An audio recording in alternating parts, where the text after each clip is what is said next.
Have you ever been in your favorite restaurant and you're just about to take a bite out of your favorite dish, and across the room comes a cloud of smoke that's drifted to your table from a smoking section just a few feet away? My intentions today is to talk to you a little bit about the smoking ban and why it's important and should be followed through. It's a common complaint from patriots who enjoy dining at restaurants. While it's true that smoke from cigarettes causes many health problems, is it fair to take away that freedom from Americans who do wish to smoke? Even though compromises can be made on this subject, the majority of people stand strong by the opinion on whether smoking should be allowed in restaurants or public places. While it falls in the category of annoyance, it is a little bit more tangible that it can be in the harmful category as well. One can also make an arrangement about the odor of smoke, especially in restaurants or bars that allow the smoking. Many patriots find that presence of smoking annoying, that it's on its own tangible argument for an all-out smoking, public smoking ban. However, the fact of cigarette smoke tends to be linger in one's clothing and hair. That smoke is different from, say, excessively loud talking or someone's unpleasant body odor. While annoying to most folks, the displeasure with these other things tends to fade quickly once the offending person's behavior is successfully left behind. However, in the case of a cigarette smoke odor, the undesirable palpate effects longer. They linger in for some time after one has left the immediate area of the smoke. Say, for instance, you wear a jacket into a smoky bar for 30 minutes. You might still smell that smoke 3 days later, but a jacket worn next to a smelly hobo for an equally long bus ride isn't likely to endure such a smelly fate. Smoking is a simple process of inhaling and exhaling fumes of tobacco, but its deadly consequences. According to the American Cancer Society, smoking is the most preventable cause of death in America. Until the 1940s, smoking was considered harmless. They didn't know everything that they know about cigarettes today. It is a time that it's noticed a dramatic increase in cases of lung cancer. A study, when conducted between smokers and non-smokers to determine if cigarette were the cause of the increased factor, the study determined that in America, the American Cancer Society found increased mortality among smokers. Yet it was not until 1964 that the Surgeon General put a report acknowledging the dangers of the cigarettes. The first action to curb smoking was the mandate of warning on the cigarette packages by the Federal Trade Commission. In 1971, all cigarette advertising was banned from radio and television, and cities and states as well were passing laws that required non-smoking sections in public places, workplaces, bars, and things like that. Now, in some cities, smoke is being completely banned from public places and workplaces, for various people are striving for more of these laws against smoking. Most people are aware of the risks associated with smoking, and many people who do not smoke are concerned about the risk of secondhand smoke. Even employees in restaurants have a 50% higher risk of lung cancer than the general public. Also, Harvard researchers found that women who are regularly exposed to other people's smoke at home or at work were 91% more likely to have a heart attack than those who were not exposed. By now, the study of alcoholism and drug abuse weekly found that since bans of smoking in restaurants have been implemented, the exposure to secondhand smoke has dropped. This recent study suggests that bans were put on restaurants may have already be positively affecting our society. In addition to these studies, many articles are published describing the risks of smoking in order to persuade the public to agree that the new laws. These articles will target people who already smoke in the hopes of encouraging them to give up the habit. The approach seems to be working too.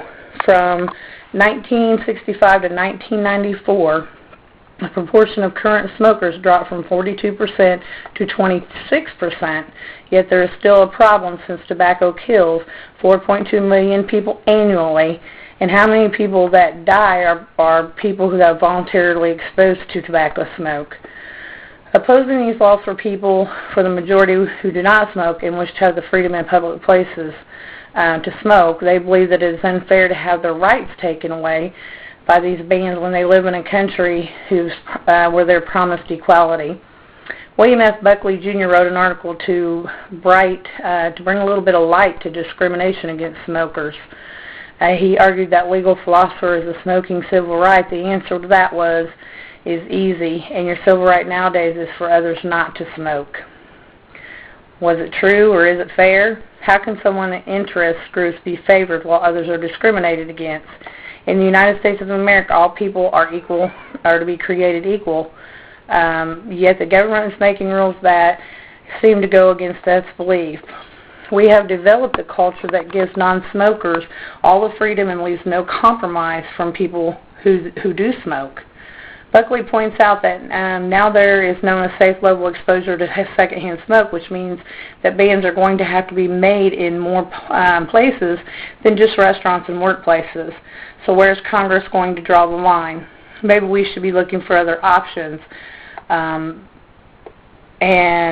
just instead of blindly going forward with the laws. In fact, there are options to reduce the exposure in public places. Another opinion is to install better ventilation systems so that their compromises would make everyone happy. Even Philip Morris, which is the tobacco maker for a lot of the different tobacco products, acknowledges the importance of enhanced ventilation. All restaurants need to do is set up a system where the smoking section has negative pressure. This would help to reduce a little bit of the problem. While it's been proven that smoking is very dangerous to public health, unequal rights are not fair to the public either. People in society have made many views on this topic, ranging from those strong opinions.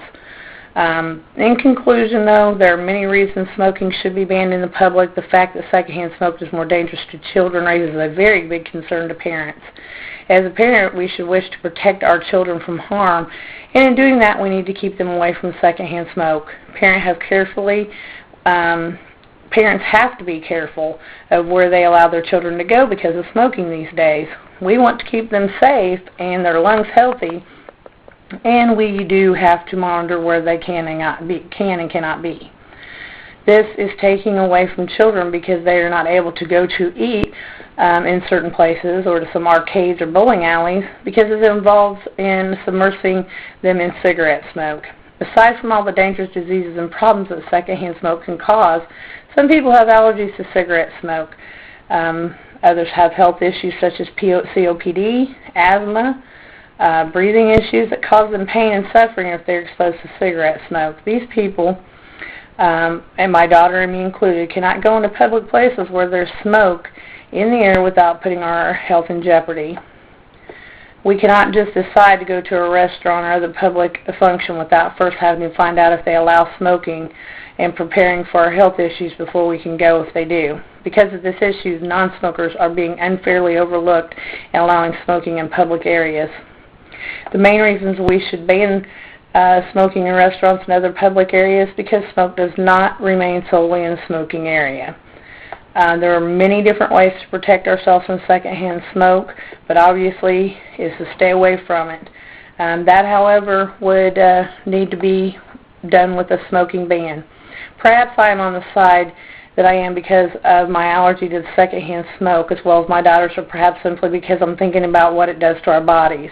I have family members who smoke and also understand the flip side of things, but my family members that smoke are also courteous and don't smoke around the non-smoking members in our family. I do, however, personally believe that if you're a smoker and want to put their own health in danger, that is fine, but putting a non-smoker or children's health in danger because they don't want to be separated or don't want to have just smoke in their home or in their car is uncalled for.